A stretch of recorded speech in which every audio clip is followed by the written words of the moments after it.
learners, in this video we will look at the other miscellaneous claims made in this case both from Bolivian side as well as from Quebecois side. Firstly, with regard to Bolivian's contention on this claim of Quebecois being a premature claim, the tribunal looked at the dispute resolution clause here. Bolivia was sort of arguing that the claim that was made in ICSID arbitration that should have ideally been made before the local courts, and that the matter should have been discussed at the domestic level initially before the claimants had approached the ICSID arbitration, and therefore since they have not done it, the claim before an investment arbitration should be treated as a premature claim. This is what Bolivia contended. But if you look at the one of the provisions in Chile Bolivia BIT, that is Article 10, there was a fork in the road clause. Fork in the road clause means that the dispute resolution clause is drafted in such a way that either the claimant can approach the domestic tribunal or approach the arbitration, but if the claimant approaches the domestic tribunal, until the resolution happens there, they cannot approach the ICSID arbitration.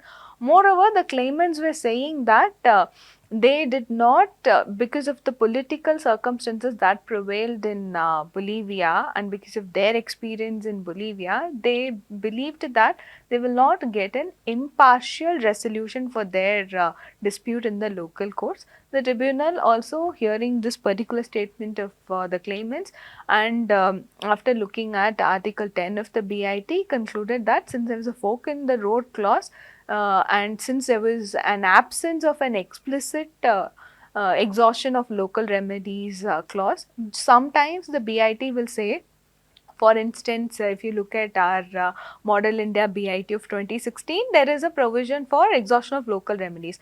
Our BIT, Model India BIT says that initially the case has to be filed before the local courts or tribunals, and then the investor can proceed to file an investment arbitration. So, such a exhaustion of local remedies clauses was missing in Bolivia Chile BIT, and therefore the tribunal, after looking at Article 10 and the lack of explicit provision of exhausting local remedies and listening to claimants' reply that they didn't believe in an impartial resolution, held that this was not a premature claim.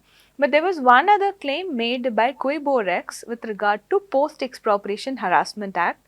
Basically, Quebecois was saying ever since they filed or they gave the notice for arbitration, they were seriously harassed through a series of measures by Bolivia, and then there were criminal cases filed against Alan Fosk, David Moscoso, and corporate audits were initiated against NMM, and certain criminal charges were filed against NMM's operations.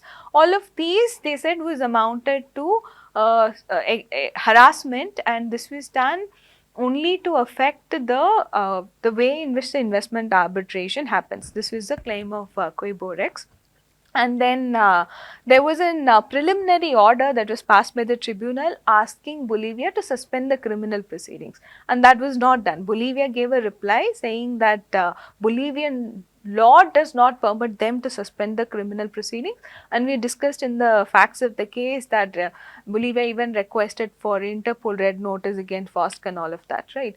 So here the tribunal essentially had to look at to what extent their preliminary order carries weight. Does it something Bolivia has violated? So, the violation of the preliminary order, what is the consequence of that? That had to be decided by the tribunal. Tribunal looked at the relevant provision in ICSID rules, ICSID convention. So, Article 47 sort of spoke about this, what is the weightage that has to be given.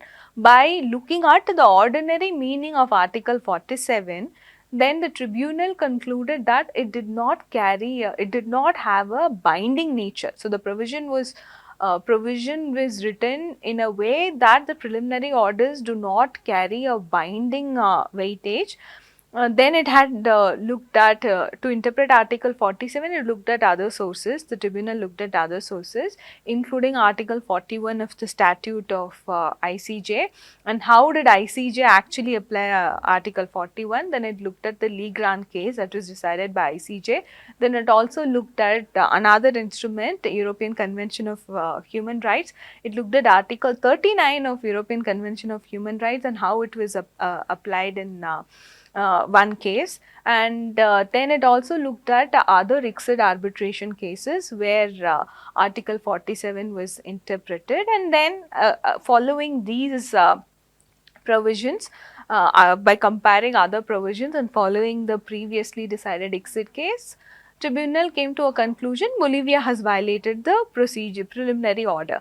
Now the question here is, does this also amount, the act of Bolivia, does this also amount to violation of Article 3, that is the impairment to NMM's operation, or Article 4, fair and equitable provision? Then the tribunal said that we cannot say that this is something that amounts to violation of Article 3 or Article 4, and tribunal stated that clearly, by filing all these criminal cases and all of that, there was, there were some sort of an act of hostility. It amounted to an act of hostility, but it definitely did not aggravate the dispute. That was one.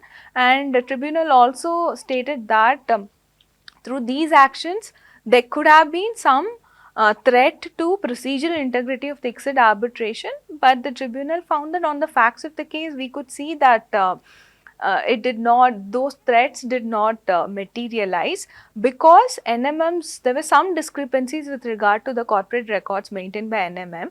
So, tribunal said that we cannot clearly say that the actions taken by Bolivia, something was done with an intention of